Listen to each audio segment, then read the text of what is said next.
Do I look like a character from Jet Set Radio Future right now? I don't think I played Jet Set Radio Future, but if you had a skateboard or some rollerblades, I'd say so. Yeah, it was rollerblades. Oh, okay. You got into. Okay, that's it. Anyway, thank you for joining us, everybody, on another episode of Total Pebble Knockdown. I am currently still Nathan. I am still and always will be Alex. You will never change. Don't ever change. I won't. Don't ever change. Alright. We got a few things to get into, so let's just jump into it. Oh, that's somebody else's thing. I won't say that one. Let's start. Let's do stuff. We'll just steal someone else's thing. I don't care. Yeah. Let's get this over with. Let's make that the phrase. I like that one better. Alright. So in our process of let's just get over it, I actually did have another weekly Muse. This is not necessarily as insane as the whole Dog the Bounty Hunter thing. I really wanted to get to that. Sorry. That was a thing. That was surreal, man. That was surreal. But I do have another news article, and I will put it up for you so that you can becoming see a newscast. Well, this was an odd one. This was kind of an odd one. There is a video attached to this, but basically, let me just kind of explain what's going on here. So, in Scottsdale, Arizona, never been there. I hear it's hot. Yeah, probably. There is. I'm going to just go out on a limb and say that it's probably warm. Okay, first of all, first in accuracy, you said this is an article. This is a paragraph of text in the video. Yes, the video is definitely like the report, Okay. but I can kind of summarize the video for you. It's fine. Okay. You don't have to watch it right now. But basically, there's this place that they put together that was called Bam Kazam. And Bam Kazam. Bam Kazam. Yeah, every time I hear that, I want to start singing that song from the Fallout games. Wham, bam, alakazam under an orange color sky. But anyway, but Bam Kazam, what they wanted to do, the way that they're tagging this, is that it turns you into a video game character, literally. That's not actually true. But if you were to watch the video, what you would basically see is, imagine going into a different series of rooms where there were, like, physical challenges that were modeled after, like, video game worlds. Not specifically, like, a Fallout world or something like that, but, like, post-apocalypse, or this is where, like, you're a mouse behind the walls, which the little picture you can see, the little ball of yarn and stuff, and you have to navigate through like the hanging cheese boards and stuff like that, and they're talking about putting up like a science fiction like spacey one and that kind of thing. But think about it like if you were doing the physical challenges that you would see in a video game, like a platformer, more than that, like action games, but you were doing it in real life with like actual elements. That's what they're going for. So it's like an escape room? A little bit like an escape room, but not about solving mysteries so much as completing physical obstacle courses. Sure. I mean, just like, here's a number of tasks you have to complete. Sort of like that. It's more like an obstacle course, I would suppose. A little bit more like that, but they actually did at one point compare it to like the idea of an escape room. Oh, so I was on point. You're on point. Yeah, it's a little different, but they did make a comparison to that at one point as well. And I think that right now they have like 6. They're thinking about getting up to like 8 or something like that. And I think entry fees, like for is it by person or by group? It's like 35 or something like that. So not incredibly expensive as far as amusements go. But I was trying to figure out, and I was interested in your thoughts about, like, when you play video games, how excited are you to actually try it in real life? Because it depends on the game for me. Sometimes I very much would not want to really do it in real life.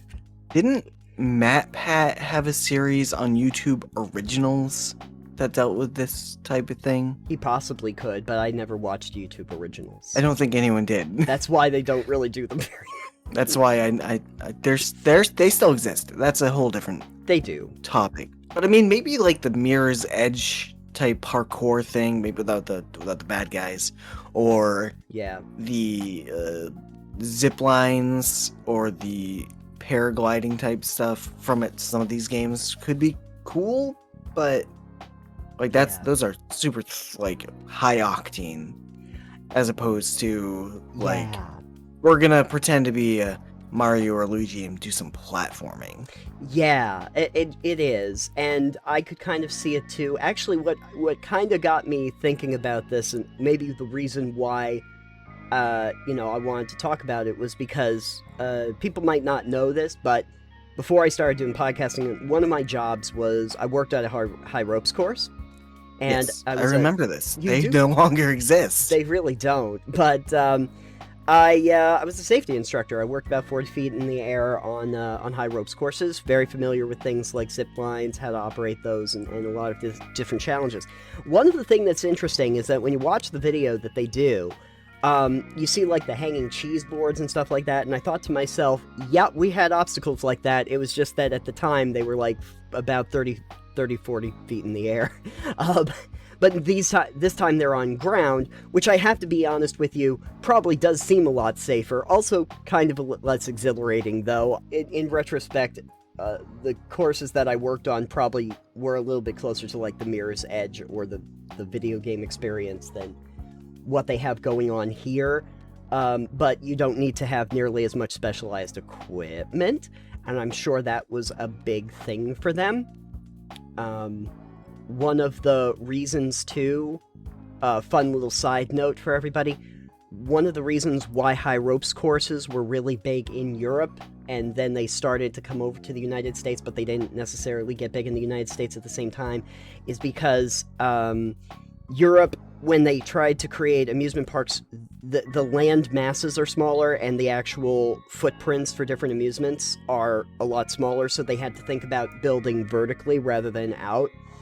Yeah. Which is the reason why they were like, we can fit a lot of stuff in a vertical high ropes course, in a pretty small footprint by comparison. Luckily, we have a lot of acreage, so we invented like your fairs, your fairgrounds and stuff like that. Yeah, we invented the fairgrounds. No, well, we didn't. It's an amusement park. An amusement park. Yeah, we invented it, folks. No, we didn't, but we did gravitate towards that style of entertainment on a large scale. But the challenges here seemed okay. There's nothing specialized, like I said. You can't they don't call them Fallout or Starfield or anything like that. But just get the general feeling of it. I'm not quite sure, the one that they seem to highlight a lot is that whole thing where it's supposed to be like you're the mouse in the wall, and I have absolutely no idea what game that would be referencing. If you happen to know, folks, I'd love to. It's gotta be something where you shrink down. Maybe there was something in Alice Madness Returns, I can't remember. But whatever. Maybe it's Grounded. Maybe it is Grounded. You know what? You're right. This is probably a take on Grounded. There aren't a lot of interior spaces in Grounded yet. Maybe there will be one day. Maybe. If you could create an amusement park of sorts, and you could take something from video games, some element from video games, what would you think would translate the best into a real-world experience? Planet Coaster, duh. You're right. Roller Coaster Tycoon? I've just ruined your entire question by giving you a sandbox game where you can build an amusement park. This is true. I don't know, though, but here's the thing. Actual people building the amusement park in real time seems horrible. That seems like a horrible idea. Oh, man. Oh, if I had to pick a type of game, it'd probably be like a platformer, yeah. Sure. It's very simple. Sure. compared to some other things you'd have to make and do. Like, Yeah. you could escape rooms, obviously, or you could do, like, hidden object type stuff. Oh yeah, you could do that. You could do Um, that. I also realized that if you were talking about like taking a first-person shooter and putting it in the real world, that's pretty much paintball, right? Yeah, with the way first-person shooters are nowadays, where it's all cover-based, yeah, that's paintball. Yeah. Which is why in Watch Dogs Legion, and you get the paintball guns, it's like, oh yeah, this is fine. Yeah, I haven't gotten to Legion yet, but that's good. They have a paintball gun. Yes, Perfect. lots of different weapons that people can get, and paintball gun is one of them. It's Perfect. non-lethal and fairly effective. Yeah. Well, you know, having played paintball, I can tell you that if you weren't wearing padded clothing and the face masks and everything, paintballs would really hurt. Yeah, especially when you turn that carbon dioxide setting up on them. Oh, yeah. Yeah, the one time where we went to paintball, one of the guys we went to with, he had his own, and they have to calibrate them to make sure that the PSI is correct on ones that you bring from your home, so that they're even. And his was so high, it was like you heard the little thing go beep beep beep. Whoa, we gotta turn you way down there, kid. Yeah, you turn that setting up too high, and you're gonna break skin pretty easily. Oh yeah. Even with the settings that they had, I got hit a couple times. Like, ow, ow, Yeah, that's it's a not fun. good sport if you want bruises in small places. Yeah, I think that's why a lot of people go for laser tag. Same general idea. And airsoft. Airsoft, yeah, exactly. So hey, you know, you could try airsoft with courses like this, but Sure, you could do laser tag with it too. You could, absolutely. I'd love to be a mouse and have a laser gun. Can you imagine being a mouse with a laser gun? You just do a cyberpunk laser tag experience and get Keanu Reeves to show up. Can Keanu Reeves do a Mickey Mouse voice? I hope not. If so, Johnny Silvermouse. Perfect. No. Oh my god. That would be amazing. John Wick, but as a mouse. Oh dear. John Squeak. I Perfect. think we're off topic now. Anyway, they're trying to bring video games into the real world. I'm just trying to figure out if it's actually going to be successful. I'm kind of up in the air on it. Some people might like it. I think, though, that the video game community, if you're really into video games, you probably want to actually play the game, not in real life. Yeah, I was kind of just thinking that a lot of people who are going to play a lot of games probably aren't as interested in going and doing physical activity in that kind of capacity. Right. And in many ways, I'm wondering if this comes a little too late as VR starts to get really popular. Yeah, VR and AR, because you can also get the things that you can overlay on your phone and just like, oh, I've suddenly made my real world a video game by having these objectives and things I can do. Gets me to thinking. Like, you know, Pokemon Go got lots of people to get outside. Yep, it sure did. And it did get me to thinking, like, I wonder how many people who go to Bam Kazam will just be, like, playing, like, a Pokemon Go and trying to catch the Pokemon in the actual, game. I think the cat figured out we're talking about a mouse. Did. Yeah. Sorry, the mouse is not for you, Lux. Nope, that one's Echo. Echo. Just flop. There you Just go. flop then. Yeah. The mouse is not for you, Echo. Sorry. Anyways. But anyway, we can probably move on. We have a soapbox we need to do, so... Okay. If you want to go to Bam Kazam and you think there is a video game that would be great as a partially indoor physical experience, let us know.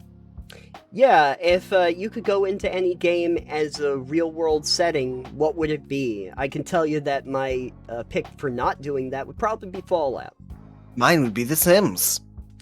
Also a good one. Also a dystopic future for a completely different reason. So, good to know. Once again, we come to the point where we have to do a soapbox. And this is probably not going to be necessarily as contentious as the last one we did. Also probably not as important. But it is one that I wanted to talk about. So, this last game, I got distracted by... The cat? The cat, yeah. Anyway. The cat is just gonna be our co-host. That's fine. That would get more... He screams a lot, so it would be good. Too many cats? Yeah, Ray already said that because she had both cats on her desk.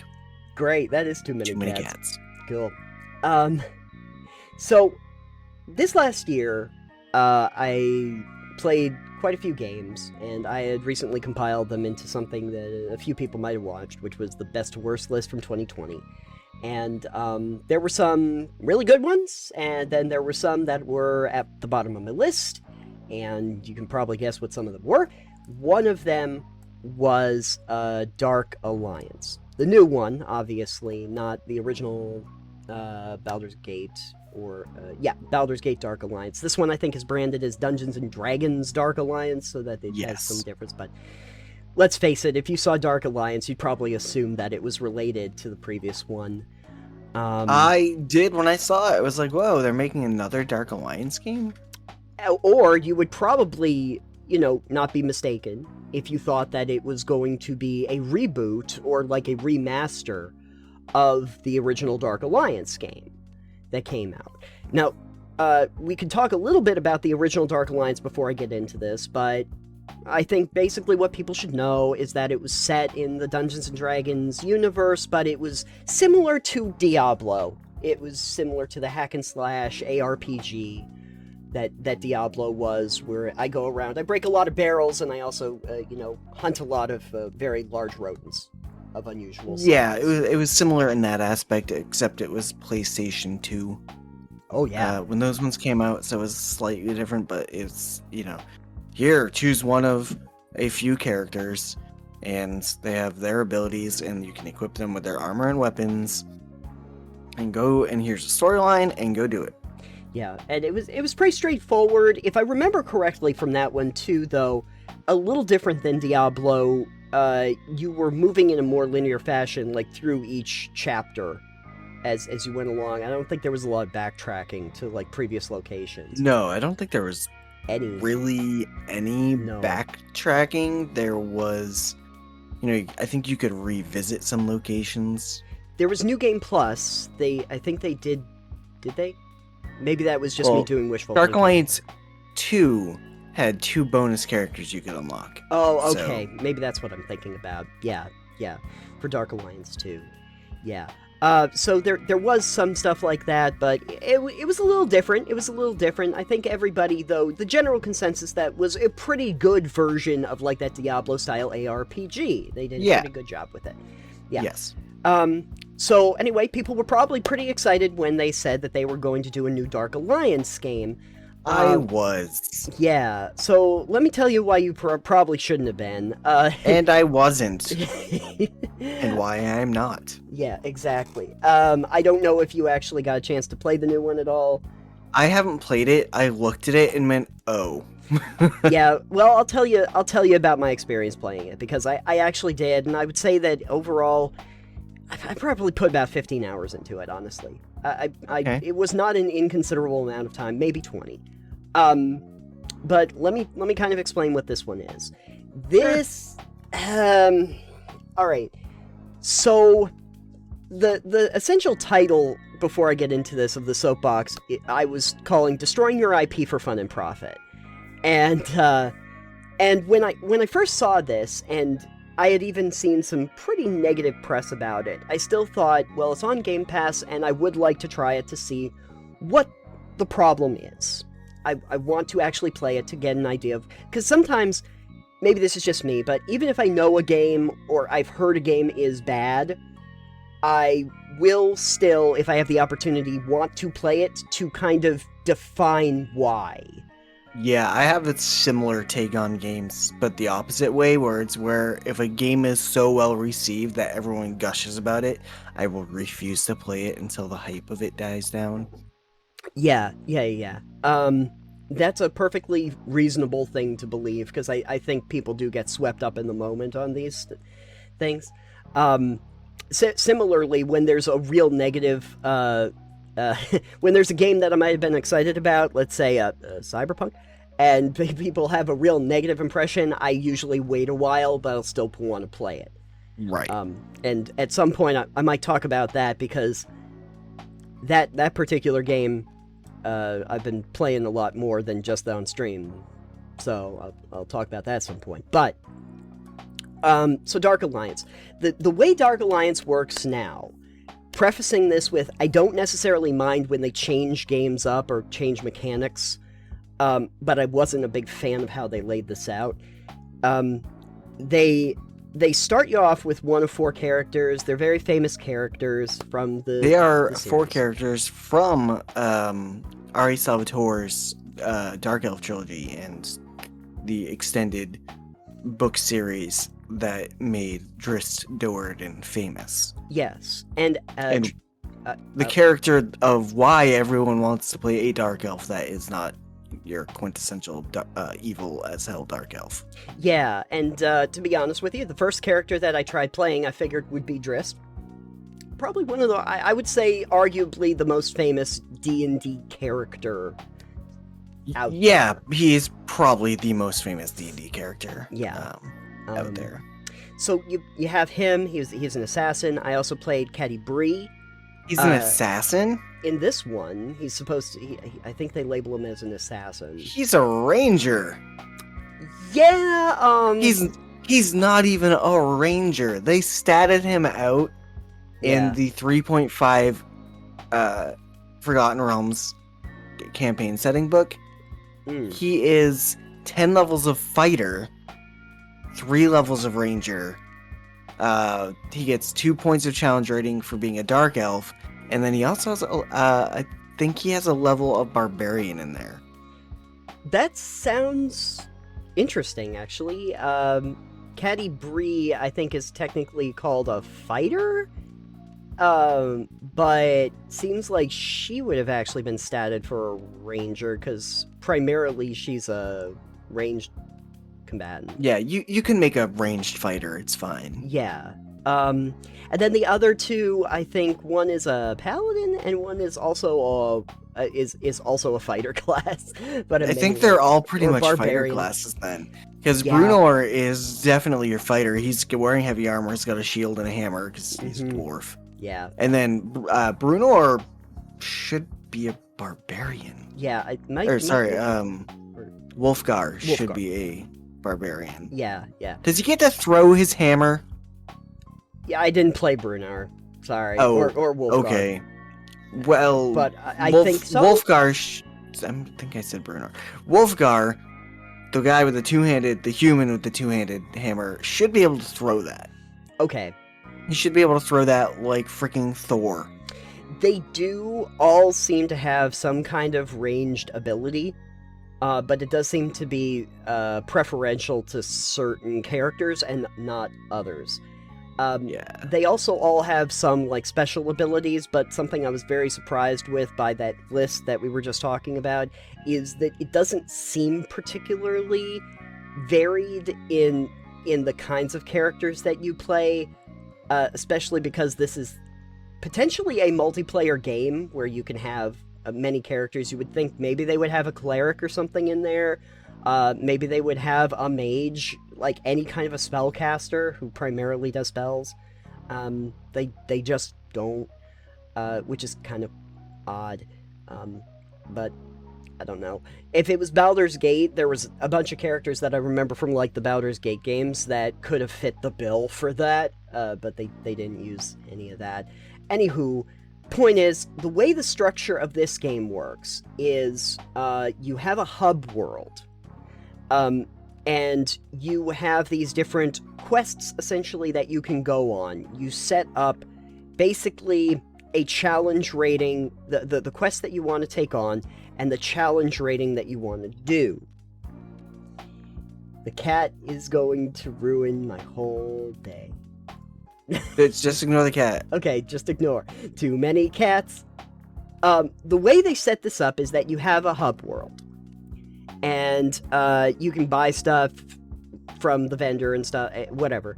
And then you go to this little table, and it shows you a map and different quests that you can take on, and they're all like campaigns that are in 3 parts. And you choose the one that you want to do, and more unlock as you do the initial ones. And they basically tell you, okay, you can do this. What challenge rating do you want? This is your general power. Different powers are equated to different levels, and just go to like 1 to 6 for challenge rating. Okay, great. And then step into the light, and you'll go to that particular quest piece. Okay. Okay. Yeah.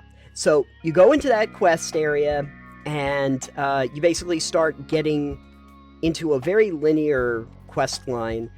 Not a lot of exploration. There are some off-the-beaten-path places where you can go get chests and stuff.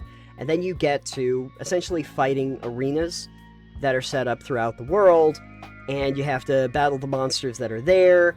Periodically, they will offer you the ability to throw down a campsite. You can either use it as a save location to replenish all your stuff, or increase your loot modifier.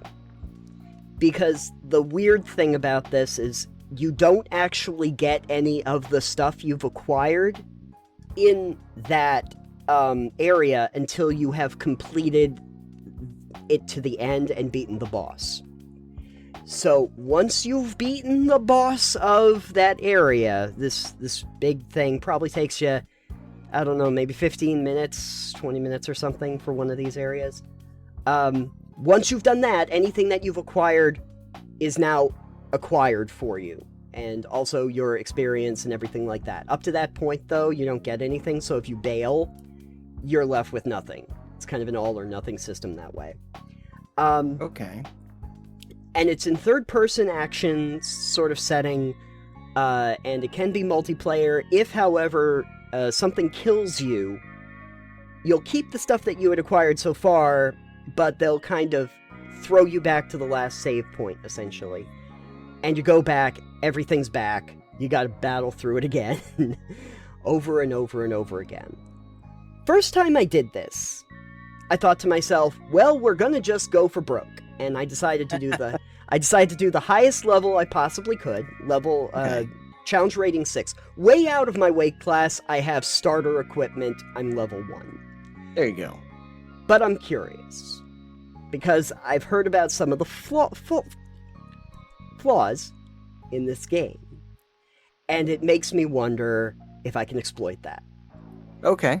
So I start... What flaw specifically? Well, I'll tell you.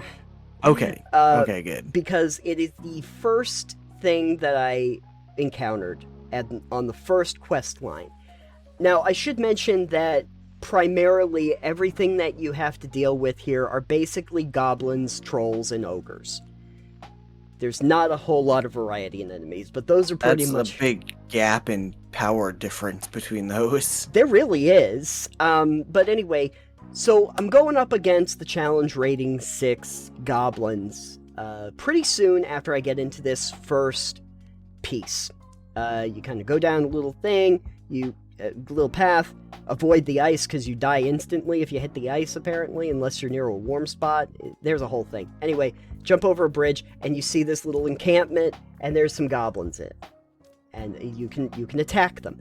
So the thing that I was going to exploit, and I can tell you that it is exploitable, and if you had more patience, you could probably utilize it better, is that the enemies in this game decide that they will aggro you if you step into, like, their arena. They will come after you.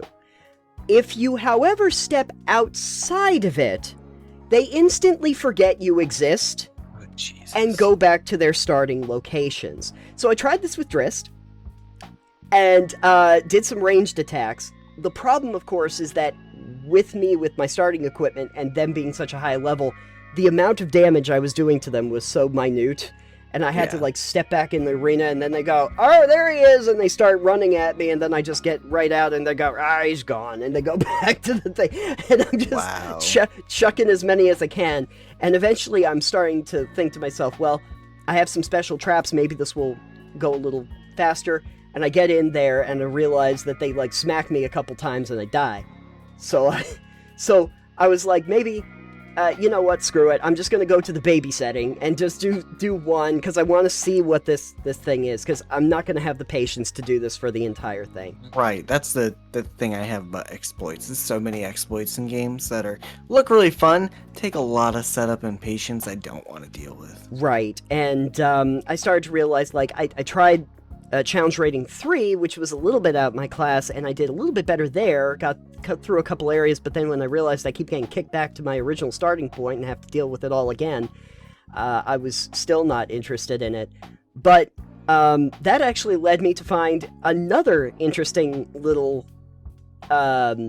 exploit I guess you can use in the game, is that for the majority of combat experiences, you can basically just run past the enemies. Assuming that the doors are unlocked. There's a few areas where you have to battle somebody to get a key so you can unlock a door. But beyond that, most of them, if you just run, nothing hits you. You just run past them, and they go, "Get him!" And they never do. And of course, the second you get outside their arena, they go, he's gone. And they go back to their starting location. I have video footage, because after I realized Drist wasn't working for me, I went to Caddy Bree, because I thought, well, if I'm gonna try ranged combat, I'll go with the archer. There's video footage I have of me, as Caddy Bree, standing on a ledge, right outside the essentially the battle arena, with a bunch of these, like, little goblin dudes, just standing there. And they haven't seen me, because I'm technically outside, and just going, and just, I have a combo over 200 just doing this continuously, because they are not, they don't care. They literally just don't care. And then, oh, yep, killed him, move on. Just unlimited arrows, just keep on going. And the only thing you have to worry about is that your stamina meter will go down if it goes to broke. Your maximum lowers, so you have to be a little conscientious about that. So is this trying to be a Souls-like game? No, because in a Souls-like game you would lose all of your stuff when you... Oh, okay. And it's not an interconnected world like that. Okay. You go into this one arena, you get to the boss, you beat the boss, they tell you, hey, congratulations, you were the top, a damage dealer in this out of all the characters, because I was playing by myself, and and congratulations with that, and here's the experience that you get, and then you go back to a hub world. So what I'm hearing is this is a hub. really poor single-player experience. It's a poor single-player experience. I would say it's probably also a pretty poor multiplayer experience. The only reason it might be better is because you wouldn't necessarily lose your progress if one of your party were to fall. Right. In combat. But other than that, it's not particularly interesting, and there were a lot of problems with it. It did not work for me. And I think the reason was just how easy it seems to be, that it doesn't, that they didn't really spend a lot of time working on the game. It seemed very cash grabby the entire time I was playing it. Well, I do want to say, while you were telling me all about that, I did look up the game and who made it. And the company that made the game is someone that formerly worked for Ubisoft. But they've only ever made one other game, and I've never heard of that other game. Perfect. It's called, like, Livelock. Oh, they made Livelock? Yeah. Oh, okay. I played that. Did you have similar experience with that game? Livelock is very different than Dark Alliance, actually. Livelock is much more of, imagine Diablo as a twin-stick shooter with robots. That's Livelock. It's that. No, actually, Dark Alliance, I'm trying to think of a game that I played that was in a similar genre. If you can imagine, like, a co-op action game where you go into individual tests and trials, and there's an overarching hub world that you release from, it's like that. So it's like Neo? I guess so. I never played Neo, but it's probably a little bit like that. Honestly, I think they were trying to make it a little bit more like a Destiny. Or, actually, no, I can tell you what it is closer to. It is closer to, oh man, Warframe. It's similar in structure to Warframe, if Warframe didn't actually let you get anything until you were done with an individual section. Gotcha. Yeah, it's kind of like that, and also if it wasn't very good, because Warframe was actually surprisingly good. But yeah. So the issue I had when I looked at it, when I was like, "Oh, a Dark Alliance game? That sounds cool," because I played the first, the original 2 Baldur's Gate Dark Alliance games. Right. I was like, these games are fun. You could choose, you only had a certain number of characters, but you could choose between very different characters. Right. Like you'd still only get like different weapons they could all use and armor, but they all had very different abilities they could use. Certainly. So like the Necromancer, for instance, could summon, I think he had some enervation, he had spells. There's a monk who it's like, all right, well, I don't even need to use weapons really, but you can use one weapon, just monks have that one weapon they can use usually. But you could also wear like full plate armor as the monk, and it's like, all right, well, this is not completely accurate, but it's fine. Yeah, it doesn't make a lot of sense. Usually, like, because I'm familiar with playing monks. Monks actually don't do very well with armor. They usually benefit. No, from they're not supposed to wear any. Yeah. And then I was looking at this, and I went, there's 4 characters, and they're iconic characters to the setting of Faerun Forgotten Realms. Yes. And I'm like, okay, but can you change their weapons? I'm like, I think you can change their weapons. And I'm like, that doesn't work for Drist. No, they have a few different like weapons, but they try to keep them in the general framework of what weapons they would be used to. Like, Catti is gonna always have a bow. That's basically what she's using. Both Drist and Wolfgar in lore have very unique weapons to them. Yeah. And in this, it is a color-coded loot system, like common to legendary. So you will get higher level and rarer gear. Well, yeah, in that case, one of Drist's scimitars should already be a legendary weapon. Right, but obviously, because they need to do the balancing and make progress, they don't do that. They just Which is why you wouldn't use iconic characters who have equipment that is also very iconic to them, and symbiotically is, if you think of the weapon, it is them. Right. Like, when you think of the name Icing Death, you think that's a scimitar that is wielded by Drist Do'Urden. Right. It is a Frostbrand scimitar. It is the bane of anything fire-based. Yeah. The armor, since you brought that up, is also very interesting because there are basically just a few sets of them, and they are all set-based. There are no, like, one-off pieces. I don't like when games only make set-based armor pieces.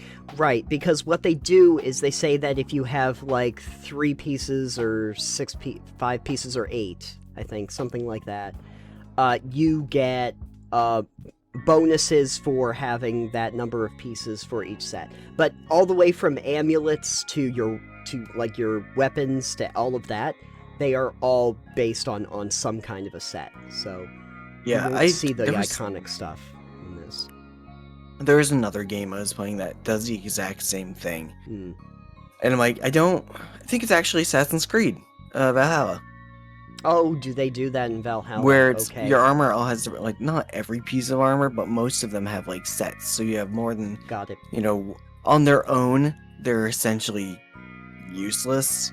Like they Right. have their armor rating and whatever stat they've got on it, but like unless you're using these pieces of armor as a part of a set, it's not worth mixing and matching them.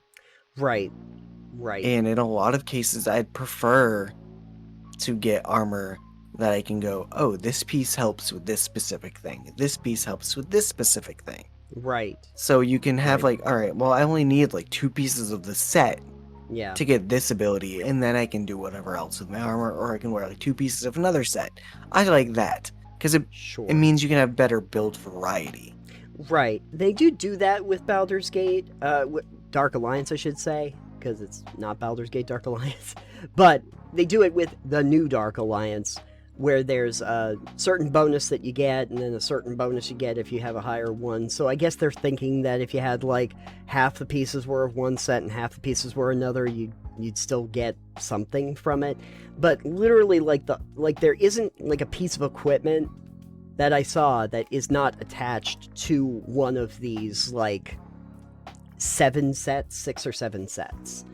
And they're kind of specialized for certain things. Like one is going to be really helpful for poison and acid and stuff like that, and one of them I think is more for like ranged combat, and one of them is for certain enemies and stuff like that. So they try to specialize it in that way. They even, just to make it a little bit more convenient, tell you the different campaigns what set of armor is going to be most beneficial to you for that particular campaign, interestingly enough. But in general, that's the framework, and it did feel like they were going for the commodification of this a little bit more, the idea of trying to create a multiplayer experience that like they could sell as almost a live service, like a co-op sort of thing. And they wanted to slap Dark Alliance on it, but I'm kind of wondering what Wizards was thinking when they were like, yeah, we'll give our IP for all of these major things, just all these really famous characters, to a studio that's only made one other game. Yeah, and I don't necessarily know if I'm gonna criticize the studio. Well, I mean, I'll criticize the studio for the fact that they really needed to figure out some of the mechanics of this a little bit better, and how it was set up. But I am curious about why Wizards wanted to go this route with Dark Alliance. I mean, there really wouldn't have been. I don't think anyone would have really complained if they just did what they did with the original Dark Alliance and just made a game like that, even if they wanted to do it like in a third-person action perspective, but have like a continuous world that you're going through instead of like a hub world and going on missions and that honestly structure. Yeah, like I didn't really care for Neverwinter too much. Okay. The MMO one. Oh yeah, really, I played a little bit of that. Yep. I don't think I really cared for it. I think it's free, right? It is. So is Maybe I'll Star download it again sometime and I'll try it again. So is Star Trek, which was made by the same people. Oh, was it? Okay. Yeah. But like, I could see a almost Assassin's Creed like game that they would do with D&D and the Forgotten Realms and the Baldur's Gate, Waterdeep. That the Sword Coast, where everyone does everything in D&D, is in the Sword Coast. Right. Right. Except for everyone who hates the Sword Coast because it's so everywhere. Yeah, But I think a game, like, not because I really love Ubisoft's formula, it's very much the same cut and paste thing in every single game now. But if it works, it works. But something like that, where it's like you make your character and you can choose your class, or you can multi-class, and then here's your open world experience and tons of radiant quests and stuff. I think that would be great for a D&D game. Oh, yeah. A D&D, like Fallout or Skyrim type game would be fine. Oh, yeah, yeah. I don't know why that hasn't happened. Yeah, I mean, pretty much, if you just took... I'm trying to think what Assassin's Creed game probably fits best for the D&D. Maybe Unity? No, that's too recent. Well, actually, maybe the first one actually like original Assassin's Creed, because that was set during the Crusades. But the thing about it is that if you just took the assassin out of it and put Dristan there, and it was still the same functional move set, but with his weaponry and everything, tell me people aren't gonna buy that. Like, that seems like, you reskin the whole world as basically Baldur's Gate, and you put the characters, and you can have multiple characters, and maybe some of them are better at the acrobatics part of it, and others are better at the assassination part of it, and whatever. And you could have your legendary weapons, you could have your special weapons they're trying to get. There could be a quest line to go and get your, unique weaponry and stuff like that. But anyway, that's a nice game that we're making right now, but that's not the game we got. No. The game we got is very much, you aren't jumping so much. You're walking along these paths, encountering groups of enemies, battling those enemies, then more enemies pop up when you think you're done. And you go through that. Occasionally you'll go off the beaten path to get a skill point or whatever, but again, you don't actually acquire them till the very end. And you don't level up in the actual missions. You have to wait till the end, and then you get all of that so that you can do it when you go back to the hub world. There's one guy that trades with you. There's a chest where you can collect all the stuff that you did in the last battle. You can use a bunch of gems that you harvested in the missions to upgrade your weapons and increase its levels a few times. Some pretty bargain basement things, and a lot of stuff that you can exploit if you'd like to. But my main point that I wanted to make, besides the I do not recommend playing Dark Alliance, really, it can be fun, and it has its moments where you're kind of like going, is this good? And then immediately you turn around and go, no, it's not.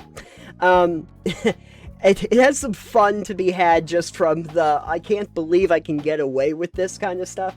But in general, my point that I wanted to make with the Soapbox was that I don't really mind, honestly, when a company says, I want to go a different direction with an IP, and I want to try something different. I actually wouldn't want to see them do the same thing over and over and over again, cut and paste, with nothing new to add to it. Like Assassin's Creed. Kind of like Assassin's Creed.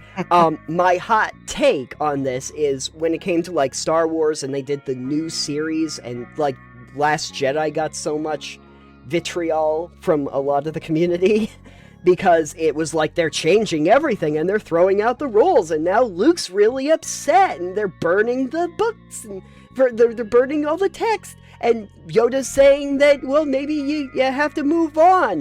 And Kylo Ren's talking about burn it, you destroy it, crush it if you have to. Like they're trying to take out that maybe the Jedi weren't doing the right thing. And maybe they did make mistakes and people just did not like it.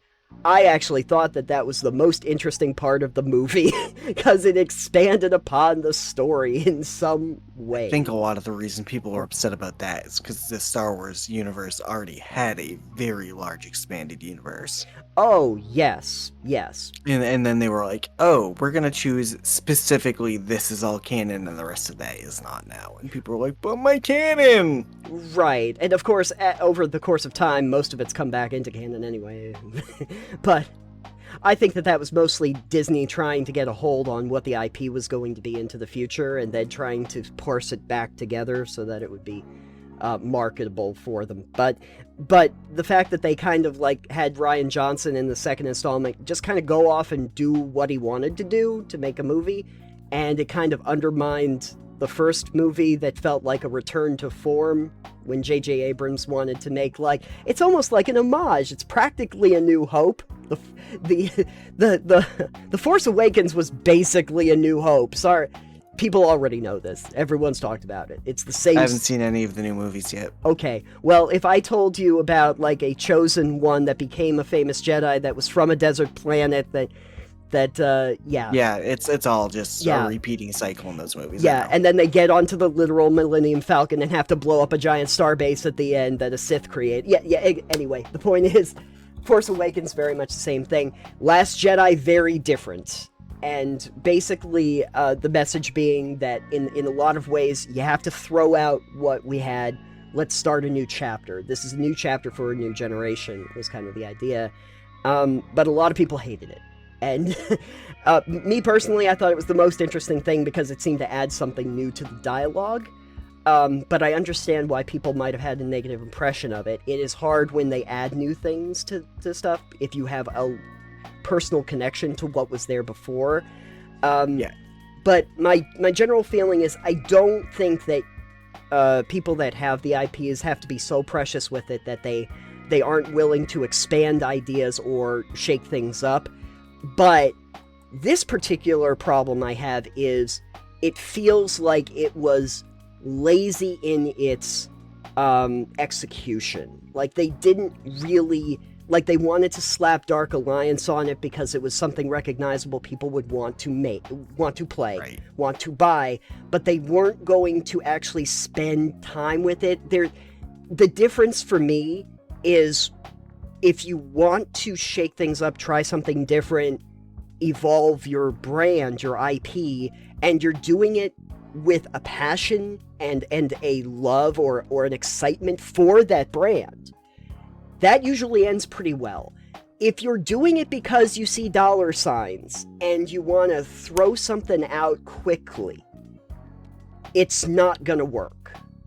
Yeah. And this felt like the latter far more than the former. So yeah, I probably just saved you a little bit of time. You Thanks. don't have to. Yeah, don't have to. If it ever comes on to Epic for free, I'll probably check it out. Yeah, I would.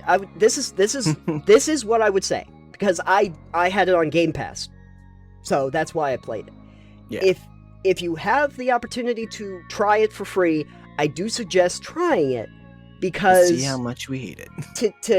Because a lot of times when I'm trying to articulate why a game doesn't work, I think that somebody playing it does a better job than me explaining it.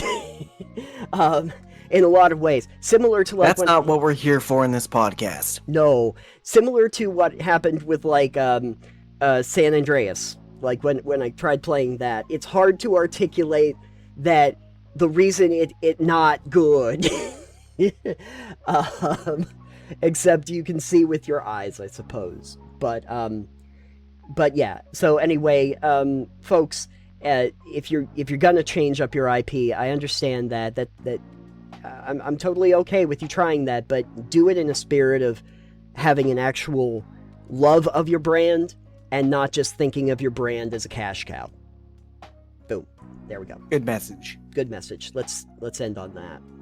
On a postscript bonus content note, if you played Dark Alliance, the original Baldur's Gate Dark Alliance, you may know that the first unlockable character in Baldur's Gate 2 was Dristorden. Oh, yeah. Who used Icing Death and... I don't remember the other scimitar's name. Sparkle? Oh, yeah, I think it is. One is a Frost Scimitar, which is Icing Death, and the other is a Defending Scimitar. Oh, got it. Yeah. And then if you beat the game, I think with Drist, you unlocked the other character, or it might have just been like a hard mode. Right. And the other character is Artemis Entreri. Okay. Who is Drist's rival, who is an assassin. Oh, okay. Yeah. Also a fun fact is that I remember, I think it was when I was playing was I playing Baldur's Gate 2? I want to say I was playing Baldur's Gate 2, where Drist actually does show up at one point. Yeah. And I think that if you really wanted to, you might be able to kill him, but it is not easy, and you probably don't want to. No. In all the books and stuff, he is a, challenge rating 18.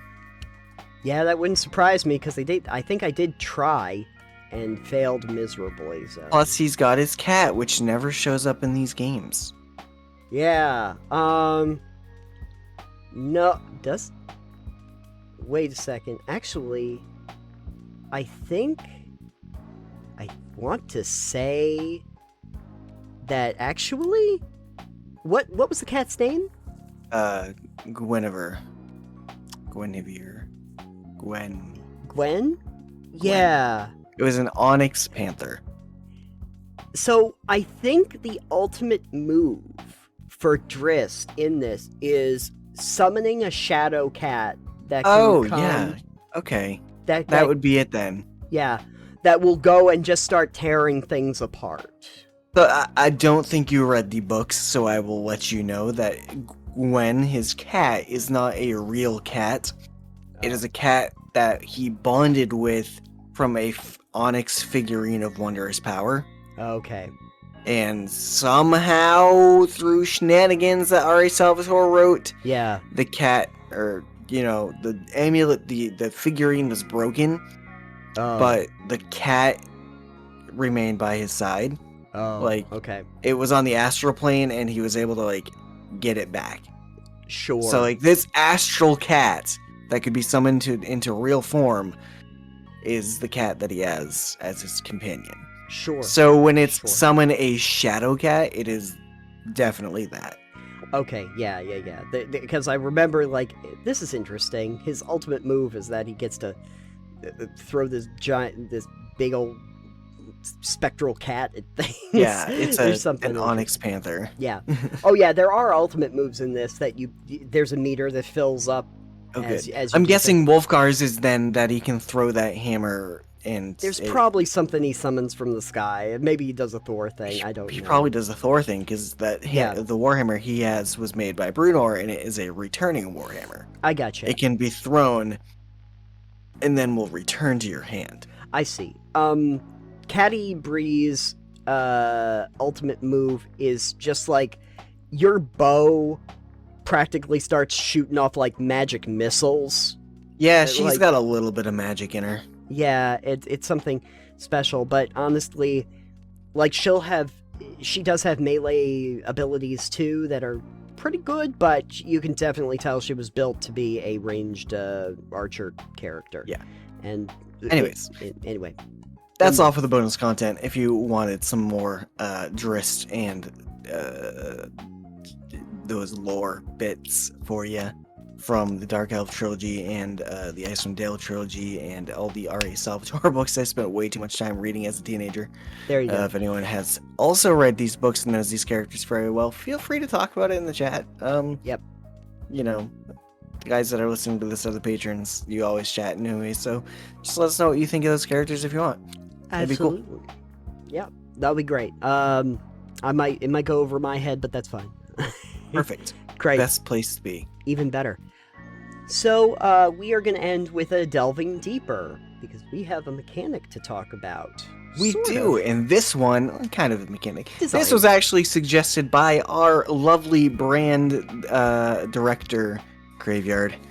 The person who does all the lovely thumbnails and the art and everything you see that is here for TPK. That's right. And that was tutorials in games, or lack thereof. Yes, and tutorials in games are sometimes the thing that you want to skip through as quickly as possible, but then they can also be incredibly useful.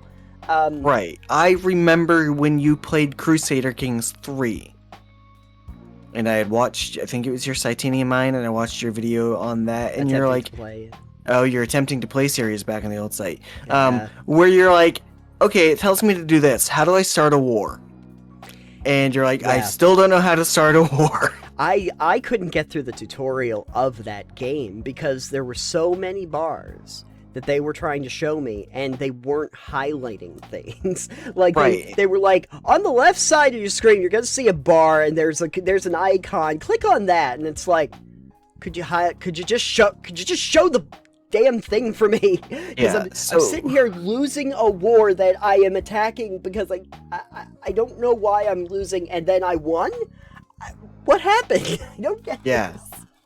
So we've been playing a lot of Farming Simulator 2022 recently. Okay.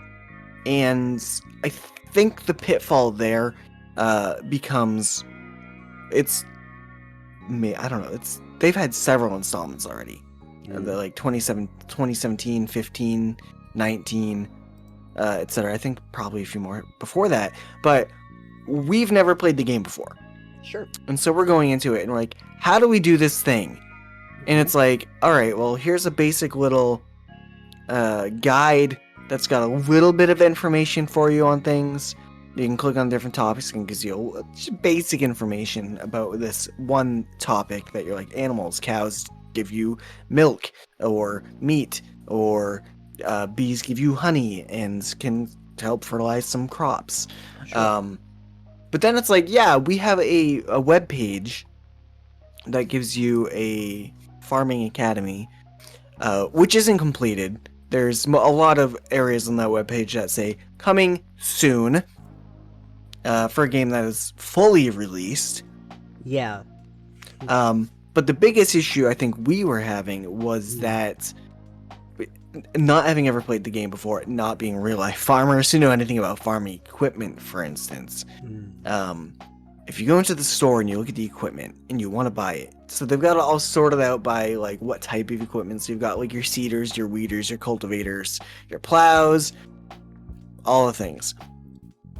It has a one-line description up top of plows are used to do this. Cultivators are used to do this. A seeder does this. But once you get into the thing and you're checking out the vehicle, it's got like, oh, this is the tonnage, the horsepower, these are all the vehicle stats, which it doesn't tell you all the things on the side of like what they mean or what they do, which is, I guess isn't necessary for some of that. That's if you've got a fairly okay knowledge about, oh, horsepower means that you're more powerful. I have more horses. You've got more horses for your power. Yep.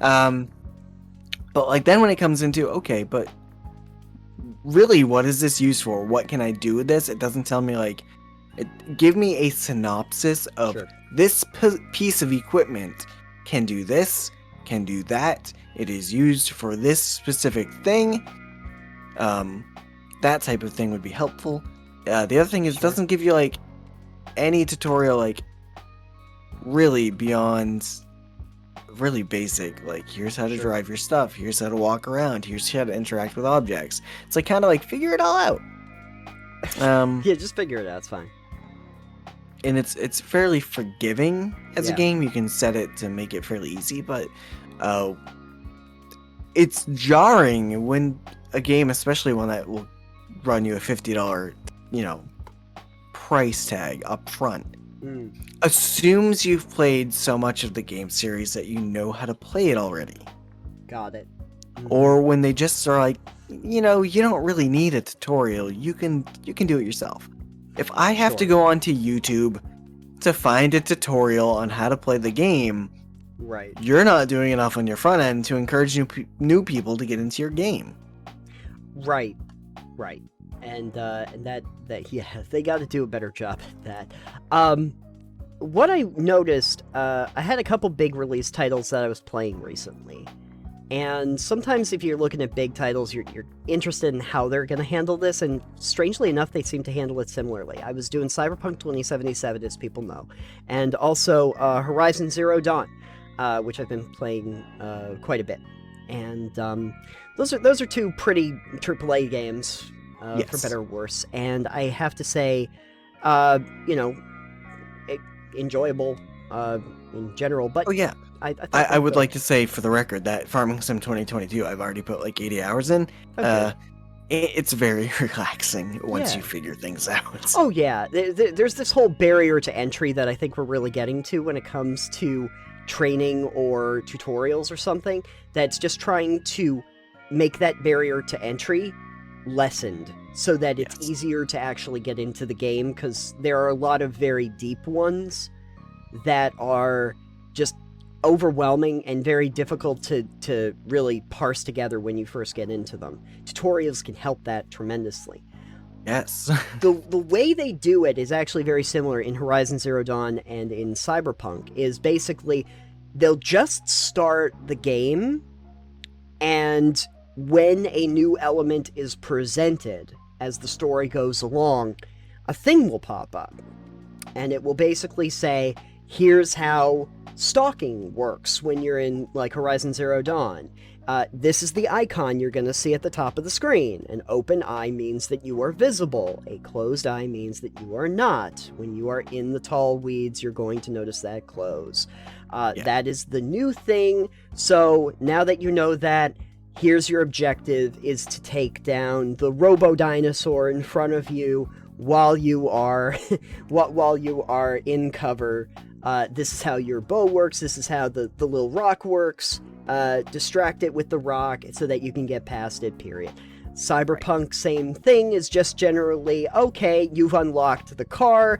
How do you call the car? You press this button and you can select it from a list and the car will come to your location. Not a specific tutorial piece in any of that, but just, we have introduced a new element. Here's what you do with that information, and we shall continue onward from there. Similar games, actually, to that seem to come in the form of some of my favorites. Stardew Valley actually does that. They start you off with a very small amount of mechanics, and they kind of range out from there. I don't mind when games start well. with a... I don't mind when they start with a very small number of mechanics and then introduce them, but I think it would be more helpful in a lot of these games if they had a linear beginning.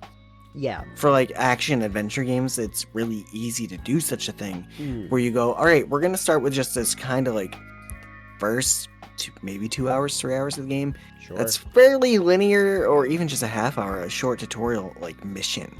Yeah. It's like, alright, here's, like, this linear set of things you're gonna do, not much exploration, like, to teach you the basics. Actually, a game that did a very decent, I think, way to introduce you to how to play their game was New World. Oh, sure. Like, you make your character, you go into a cutscene, and the tutorial, you start, and you go through, like, maybe a 15-minute tutorial. Here's how to move, here's how to, like, jump, here's how to sheath and unsheath your weapon, here's how to pick up items, heal, and here's combat. Sure. And then, once you do that, it's like, alright, the end of that scenario happens, and you wash up on the shore on the New World. And it's like, alright, hey, good, you survived. But it's quick. I mean, you have to do it for every new character you make, which, I mean, you only get 2 character slots, so it's whatever. Yeah. But, like, it was super easy. It's like, okay, this is really simple. Yeah. This gets me in there. There's not much more mechanical you need to worry about. On the flip side, you were talking about those games.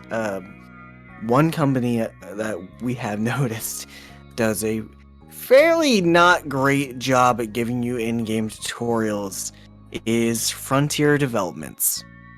Okay. And yeah.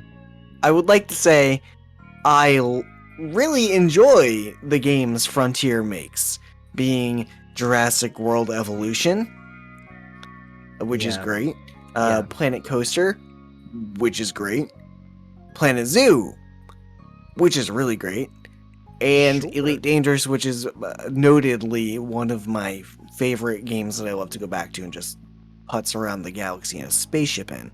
Right. But the in-game tutorial, especially for Elite Dangerous, really doesn't exist. There's a couple, like, alright, here's some basic training missions, like, to go with it, and there's some in-game stuff you can go, like, training missions you can do, which you should, but it should be, like, a straightforward, hey, you're starting the game, here's an actual tutorial, and then you're free to go, as opposed to, here are some training things, which, I mean, the bright side is you can go back to the training things anytime you want. Yeah. But even past that, past all the training things they have there's so much of the game that is not explained, and the learning curve is so steep that having 400 plus hours in this game, probably more at this point, I will look up videos on YouTube to know how to do things. Yeah, when you have to start looking up YouTube videos, you start wondering. I was like, alright, I want to try this thing that they added to the game. It's called deep core mining. You basically go into an asteroid belt, you scan for any asteroids that have a core in them. you scan them, find what their core is, and you're like, all right, this, and then you shoot mines into the asteroid and crack it open. Sure. It's like, okay, this is really cool sounding, and it's actually really fun. Because you go around, you kind of search, and you're like, okay, I'm searching through all these surface mining asteroids that I can do. I can just surface mine them all. Or I can find one that's got a core in it and blow it up, and then take everything that was inside the asteroid, and it's usually really worth a lot of money. So I looked up videos on how to do it, because the game doesn't tell you when they're in there. No. And kind of just to expand upon that, when I was mentioning Cyberpunk and I'm saying Forbidden West, but Zero Dawn, they actually do like that first section of the game, usually where they're introducing the mechanics. It is fairly linear before they actually get into the game proper, which is much more expansive. So they kind of keep you a little bit honed in at the start, But yeah, my experience with Elite Dangerous was very much that the tutorial, like once I did the tutorial, I felt a little bit more akin to like what was going on. There's just a lot of components to it. One of the things I would have really appreciated them to do, and it might have actually gotten me to just stick around, is if I didn't have to figure out how to completely rearrange my entire keyboard setup the second that I got into the button layout. Like if they had basically said, here's just like, I don't know, 4 different setups that you could have for like a controller and the keyboard and here, and so that you can change my pitch and my yaw and my whatever the hell. If you could just give me a few setups, and is this comfortable to you? Is this nice? Just give me that moment at the beginning of Halo where I look up and I look down and I look left and right, and they kind of go, is that good? Would you like to change these settings before I Yeah, that would actually be really nice. Yeah. I 100% do not suggest playing Elite Dangerous with just a mouse and keyboard. Ooh. If you have a controller, use it. You will still use your keyboard for part of it. Oh yeah. But it's not bad. Yeah, I also do not recommend doing it with just your controller, because there is way too much going on for you to just use your controller. It gets too confusing. Yeah. So you get a controller and a keyboard and a mouse, and you might have enough buttons to play Elite Dangerous. Well, I mean, a lot of people that get really into Elite Dangerous get the whole have a Thrustmaster flight stick. Yeah, get the flight stick and everything. And all that stuff. And it's like, I don't have the money to spend on this for one game. Oh my god. Do you remember when Mech Warrior was like a huge thing, and they had to have this giant special control pad that was like $300 or something that you had to use for just that one game? Listen, I'm all for peripheries that you can use for games and stuff. That's fine, unless the single one is for one game and you're spending $300 on it. Well, they made a sequel, so it was actually for 2. Oh, sorry, 2 games. But still, yeah. If you're really into the game and you're gonna play it a lot, okay, fine. A lot. I mean, maybe it's worth it. But yeah, if I could use it for other stuff, if they made it useful for other things. If I had a setup just for Elite Dangerous, yeah, I might consider getting a flight stick. Maybe just that. So then the other thing that happens, and one of the ones we both like Kingdoms of Amalur or Fallout, Sky. Actually, most of the Elder Scrolls also have kind of linear sections at the very beginning of the game where they explain to you the basic mechanics of the game before they kind of open you up to it. That seems to be one of the more preferred methods for a lot of large titles. But Bethesda actually does an okay game with their how to play tutorial.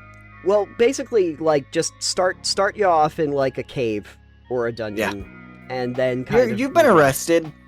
Yeah, pretty much every single Elder Scrolls game, it's like, well, you got in trouble with the law. Let's see if we can break you out. It's pretty much it. But there is that. Everspace 2, which was not nearly as control heavy as an Elite Dangerous, did a pretty good job of those initial sections where they were just kind of leading you through a series of events and telling you what to do. also utilize some of those screens where they specifically tell you what this new mechanic is while they're going through. The other kind that I've seen a lot is where they will give you an optional tutorial area before you can start the game, and that way you don't necessarily have to do it if you're going through multiple playthroughs. Remnant was actually one that did this. There is a small tutorial section that you can go through at the beginning, but you can also choose to not do that if you are familiar with these kinds of games, or you're pretty set with the general framework that they're trying to do for action RPGs. But you might want to do it for the first time you go through. For Souls-likes, I think that's actually pretty useful to get used to how the controls are set up, because they can be a little bit daunting at the beginning. But generally, I think that the framework has been try to start with a very small area to begin with, and then expand out. The Surge 2 does that. Also, I'm trying to think of the other one that I played recently. Oh, Greedfall. Greedfall is a similar. You've played that one. They have that. They have that one area that's open world before you get to the new world, and it kind of you can kind of tool around in that city back home first. Yeah, until you're ready to go. And then you say, I want to go on the ship, and you go to the main game. So that happens a whole lot. Is there a preferred style of introducing game mechanics that you like when it comes to video games, at least? Probably the Bethesda type method. Like, yeah, you can do it all from the beginning, but like we'll teach you how to do it while it's introduced, and it's just a fairly short intro is probably my preferred method. Like, here's a single mission that you're going on that teaches you the mechanics. Any other mechanics we're going to throw at you will be taught to you in the mission they are relevant in. Yes. Yeah. I think that is fairly decent. Yeah. The worst one is look up a YouTube video. Yeah. Yeah. Don't do that, folks. Sorry, Elite Dangerous and Farming Simulator. Yeah, and to be frank, like, even Medieval Dynasty to some degree, it's... they don't do a great job. Like, there's tutorial-ish missions, but they don't really specify, like, how to do a lot of things. Yeah. You kind of figure it out as you go. That was the Planet Coaster and Planet Zoos. Like, you have some career tutorial-type missions, like zoos you can work on, and you can just keep playing with those past it if you want to. But it's not very clear on some parts of it, like, how to do the thing that it's wanting you to do. Sure. Yeah. And it's like, all right, well, how do I do this? Yeah. And it's like, it doesn't help. No. And thankfully for those two games, if you know how to play one, you generally know how to play the other. So if you've played Planet Coaster, you should probably be mostly familiar with how to play Planet Zoo at that point, except for the animal thing. But if you played Planet Zoo, then you should be very aware of how you can play Planet Coaster, aside from maybe the roller coaster building. Yeah, I do remember playing the Jurassic Park one that they had done, and there are a lot of parts where it's like, okay, my dinosaurs are now eating people. What can I do about that? Because Watch and enjoy. The other one that I was playing recently, and they've kind of gotten a hold on how they're supposed to do a tutorial, because it is a very it is a very precise kind of game. Is I went and played Tony Hawk 1 and 2. Did you? You played the remaster? Yeah, I got that on sale while it was on Epic. But I got the 1 and 2, 1+2, and one of the first things that they do is they say, would you like to go through the tutorial area? And there is like a tutorial park, and they basically allow you to just go through the park if you want to try different things and learn different mechanics, and then they show you if you'd like to do this again, let us know. If you'd like to move on to the next thing, there's a icon. Go over to that icon and we'll show you this move. You do that a few times to get the repetition down so that you know how to do your jumps and your ollies and your manuals and all of that. And then we'll move on to the next thing. And hey, you want to try any of these again, you go right ahead. Or if you want to jump into the main game, go for it. They do it very piecemeal like that, but they make it very clear at the beginning, this is how you can get the basics down, this is how you can use them, try it for yourself? Do you feel comfortable with that? If not, you can keep doing it. Which in extreme sports games where you have to have very precise controls and you have to get used to combos and stuff, is very helpful for people that are not familiar with it out of the gate. Right. The other thing, though, we wanted to talk about is how this works with TTRPGs. And that sometimes you will see that a tabletop game will use a quick start guide. And a lot of times in the quick start guides, in addition to telling you how to make characters, they will also have some small, modules. Some small adventures. Yeah, just a basic adventure that probably take you just one session that in many ways will explain the general game mechanics for you, Right. and how to utilize it. In 1879, they actually had given me a quick start guide to make my character. It had a series of 6, I think, pre-made characters you could use that were at a certain level that would work for the tutorial mission that they gave you. That was kind of I think, a train heist kind of scenario. And basically, just you could run through that scenario to get used to how the mechanics of the game work and how your characters function if you wanted to acclimate yourself to the game. We didn't have to run through that because the person that was running it works at FASA, so I'm pretty sure that she could answer any questions I had about the mechanics if I got lost. But I did actually use the framework of one of the characters, which was a weird scientist, to build my weird scientist. There you go. So I could do that. They have similar ones in D&D. Yeah, they've got the essentials kit and they've got the starter kit as well. Right. That are both fairly good. The starter kit comes in pre-gens. Sure. The essentials kit does not, but it's got a condensed player's handbook, which is yay big instead of yay big. Sure. Where it's all right, these are just some basics. Even though the bard is thrown there as a class that you can do, it's yeah, these are just some of the easier classes. We're not gonna give you sorcerer or monk or paladin or... Is the bard an easy class? No, bard is extremely convoluted. I didn't think so. I've never played a bard, but I was this seems tricky. Bard has a lot going on. Yeah. But I remember when they did Adventure Zone, and obviously a lot of people were the brothers, by and large, I think, except for Griffin, the brothers and their dad Clint weren't particularly familiar with the system or really RPGs in general.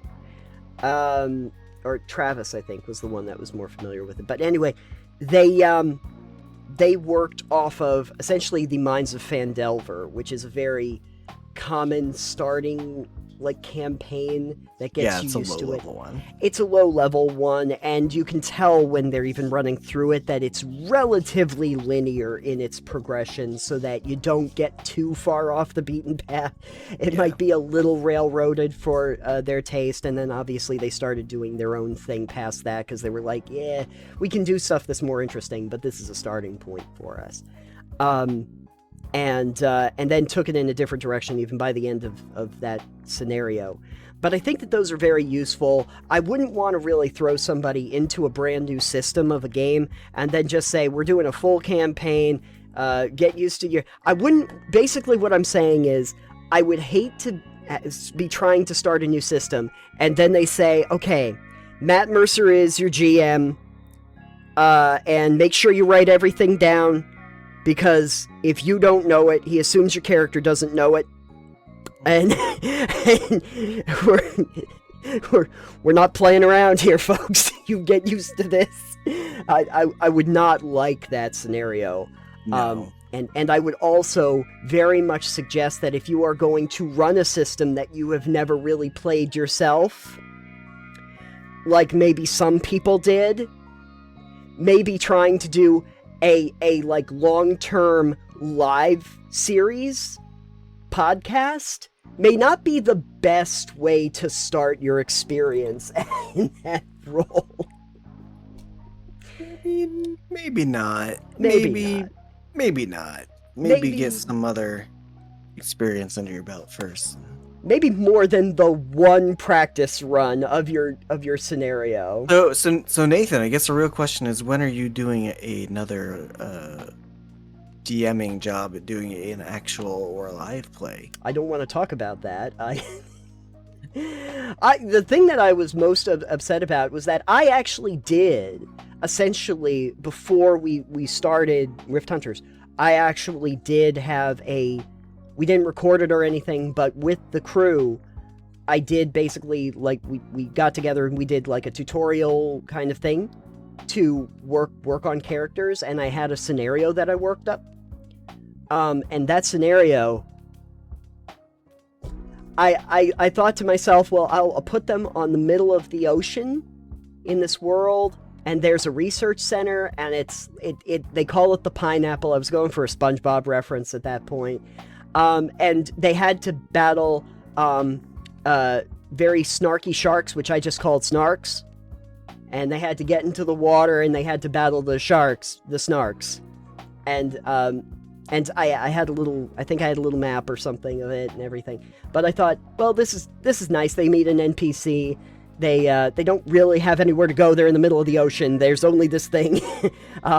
There's some basic enemies that I don't really know if they're going to be overpowered or underpowered for this, but we're going to battle them. We're going to see how that works. We're going to see what the mechanics of all of these characters are and how they function in the game. That was the first thing that we really did as a group to get used to that before we even recorded. But I think that was very helpful because I got used to those characters. I kind of understood what they're supposed to do and what they can do as a GM. And I think that by limiting it to this one specific place that they can't move from, really, there's not a lot of other stuff going on. Saving this research center out in the middle of nowhere and this one enemy type that they have to battle, it gave me a good pulse on what we were doing and how this was going to work. So even if you are new to a system, or even if you're running a system, if you start with something like that where you just limit your enemy types, you limit your world that they're going to interact with, and maybe just have a very limited number of NPCs that they're going to be talking to, it's going to make it real simple so that you understand how interactions work, how combat works, how exploration works, what your powers are. Unfortunately, that was not recorded, so it's lost to the ages, but I at least got that much done before I had to build a campaign. There you go. So anyway, never forget the importance of your tutorials, folks, because it's the only way to really orientate people to a world that you're building. Yes. Yeah. Now, that being said, I think that we have done as much of an orientation as we possibly can today on this episode of Total Pebble Knockdown. Maybe we should have done the tutorial as our first episode. There should have been a Total Pebble Knockdown tutorial. I don't know what that would be. That can be the trailer that we put up on the website. When we replace it, we can do a tutorial. Perfect. Click here to access your podcast episode. Oh, that would be great. I can do it as a PowerPoint presentation. Everyone will hate it. Oh, God. Great. Okay, yeah, totally. We're getting on that project right away. Anyway, if people would like to try to acclimate themselves to Total Pebble Knockdown, Alex, where could they go? If you would like to see our new tutorial, please go to totalpebbleknockdown.com. Just click on this button right up here in the corner. It's probably works really well on the audio only format. Yeah, exactly. Make sure to click on the top right for the audio only. No. And then you can get all of our wonderful episodes of Total Pebble Knockdown. Also, Titanium Mine is over there. All of the other projects that we have, you can find it over on that portal. And we've got maybe another project coming up by the end of January, potentially. We'll see how that goes. We are hoping. It's a little bit of a mystery, but I think everyone's going to be excited about it when it releases. Community update for the website. By the way, by community, I just made a website update. There is now a tab under the About section of our website that is dedicated to guest hosts. If you would like to come on our show and be a guest host, please visit that tab. We've got a couple of different ways we can work that out with you. So check it out. There's a form if you want to use that, or you can just email us. Just let us know, and we'll work some stuff out. Exactly. People will probably be familiar, if you remember the last show that we did, that we actually had a lot of guests on. We haven't had guests on this one yet, but that does not mean that we were not planning to in the near future. So we are hoping to get some on, and we thought Alex was good enough to actually get a whole guideline together of how we can do that. So check that out if you were looking to be on the show. And also, I want to thank our Patreon folks over there for helping us keep the digital lights on. You can always click on our patron banner when you get over to the website. Episodes release early in their full video format before the individual segments or even the podcast goes up, so that's fun. You get some extra bonus stuff even in this episode. Yeah, you gotta figure out some other Patreon benefits at some point. Yeah, well, there should eventually be like discounts on merchandise and stuff. We have to set up for tiers and everything. Gotta work on that. Yeah, polls would be good. I'd like to see like community polls, new projects. If you would like to see something on our Patreon as a benefit to make you want to help us out on Patreon, let us know. Yeah, actually, some really good ways to let us know would be either on our Discord, which is a public Discord. You can find it at Total Pebble Knockdown, or you can find us on social media. I'm at Satanium. I'm at EXP Limited, and the show is at Pebble Knockdown. Exactly. So, yeah, if you can think of any kinds of benefits that you'd like to see a games podcast video series discuss for our patrons, we'd love to know. We're always interested in brainstorming, doing a little collective hive minding for this. Yes. That would be very beneficial. However, I think that we are done knocking down pebbles on this episode, so before it becomes a boulder, I think we should probably get out of here. Alex, how many boulders have we successfully turned into pebbles at this point? 17 including this one. 17 including this one. Okay, we're doing pretty good. Yeah.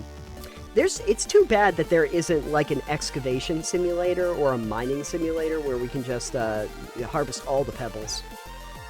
That's just Minecraft. You know what? Minecraft was the original Total Pebble Knockdown, I guess. You knock down all the pebble blocks. Thank you for listening. We will see you on the next episode. Goodbye for now. Bye.